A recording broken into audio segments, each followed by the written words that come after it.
Hey guys, this next bit that I do is on the Russian-Ukrainian war, and I hope nobody takes offense to it, especially Russian people, because I've met a lot of Russians over the years and I really like them. They're really awesome. The first ones that I met are your Orthodox religious Russians with the beards, the long beards. And at first I thought they were a Russian tribute band to ZZ Top. Either way, they were some of the coolest guys I ever met. And I've done a lot of work in the ministry with those two Russians, and they taught me some of their language, showed me their culture, and I just can't help thinking they're an awesome people that got forced into a bad situation by one psychotic maniac. And that's why I wish that he would have rose to power in America, because this is the way America deals with psychopaths like that. So let's say Hitler came to power in America. They would say, oh, hey, you know what? Thanks for the Volkswagen. Thanks for all the architecture. And thanks for the public works and for pulling us out of a depression. All great ideas. Killing 6 million people? Not a great idea. That's why we're going to give you a nice, quiet basement office in the basement. And we'll distract you with some shiny objects. And nothing pointy so you can't hurt yourself or anybody else. And America has a way of sucking everything good out of you, and then when you have nothing left to offer, they just throw you away. And that's what would have happened to Hitler had he come to power here. Same with Putin. That's why, I watched some footage in the Ukraine before all this happened, where they were taking their own politicians and throwing them in a dumpster with this really cool Russian rave music going on in the background. And that's what they should do to Putin. Take him and throw his butt in a dumpster behind a hotel somewhere, and then he'll be Putin on the Ritz. Have not seen him, but he seems like a nice dude. And I called him a hoe earlier, and he laughed. So everybody get up, Super Trucker Tim! Oh, yeah! This shit hurts, so don't go out. But that happened off and work it. Hey guys, thanks. Hey, Tim. Yeah. You're the man. Thanks.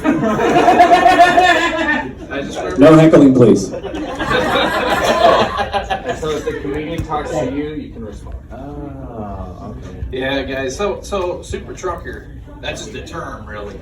And what a super trucker is a male carrying behind 85,000 pounds of rolling steel and death. And it's a real thing.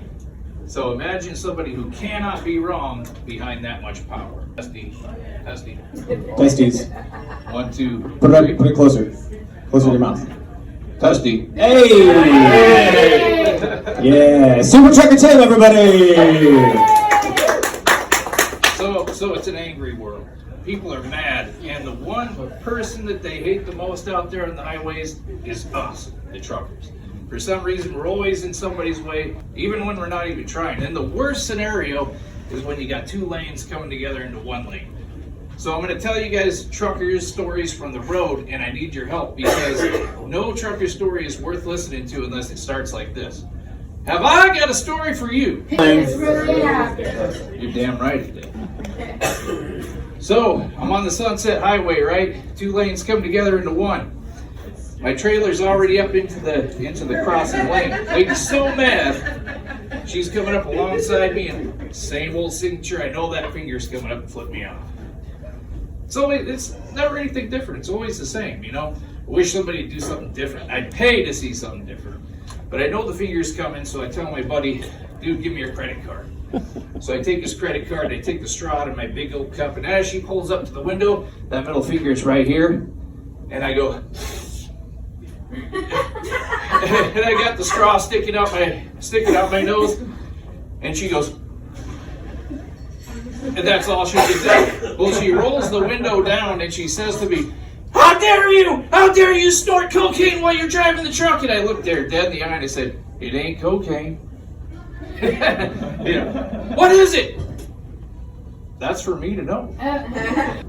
Just last month, I had a guy actually pull a gun on me in traffic. So I get this guy so mad, he pulls his truck in front of me, blocks the entire road, pulls his gun out. Dude's gonna kill me. So I go out around him, and as I'm going behind him, he's got his gun coming out of his holster. I mouth the word to him,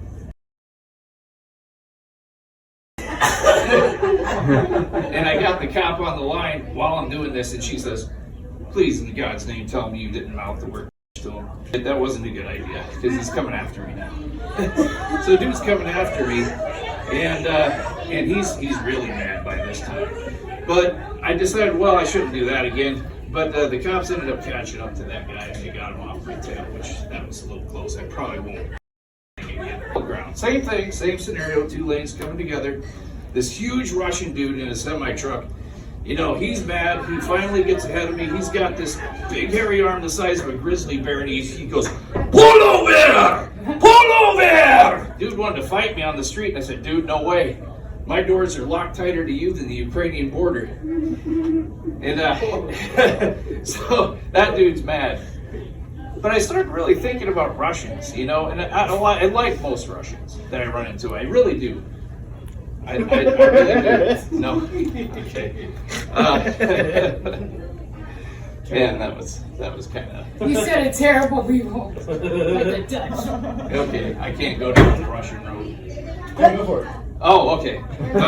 Here you go, Renee. Speech. I mean, Russia's pretty far away from here. No. I personally just hate Russians. Oh, That's a me thing. That's a me thing. Sorry, I was shaking my head because you were like, some of them are good, and I was like, no. That's not possible. They're Russian. None of them. Anyway. I'm sorry. No, you're good. So anyhow, you know, I started thinking about, I saw this ad, and the Russians were complaining about the Ukrainians were so good at fighting them in war. And I didn't believe it. But have you guys seen what these guys are doing? They will back up. They'll give up a position with pallets full of Stolichnia. And they know these guys are going to drink it. And then they throw hotties on the front line. I don't know about you, but if I was a Russian forced to fight a war, I didn't want to fight. And there was tons of vodka and hotties on the front line. What are they going to do next? Throw up a disco ball and the... I'd give up. Screw it. Do I want to stay in a bunker with a bunch of sweaty, hairy Russians, or do I want to party with smoking chicks, Stolichnia, and a disco ball? The war would be over before it got started. You know, I see a lot of Russians here, and I just happened to be fishing on the Columbia River once, and these Russians were poaching salmon like there's no tomorrow. And I just happened to walk into it, and I'm like, ah, crap, I'm the only non-Russian here. Bunch of Russians poaching salmon. What do? I'm scared. And fortunately, this is how I know Jesus loves me, people, because this one Russian guy walked out of the crowd, walked up to me and says, "This man is Russian." I don't know, I looked Russian to him. So I said, the only 2 words I know in Russian, "Привечная! Slava Volko!" And that gave me just enough time to get the hell out of there. Thanks, guys.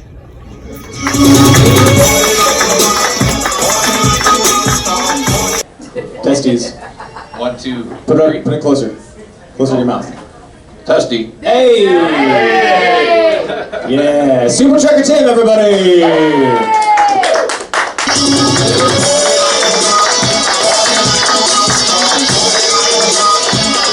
Everybody give it up for Super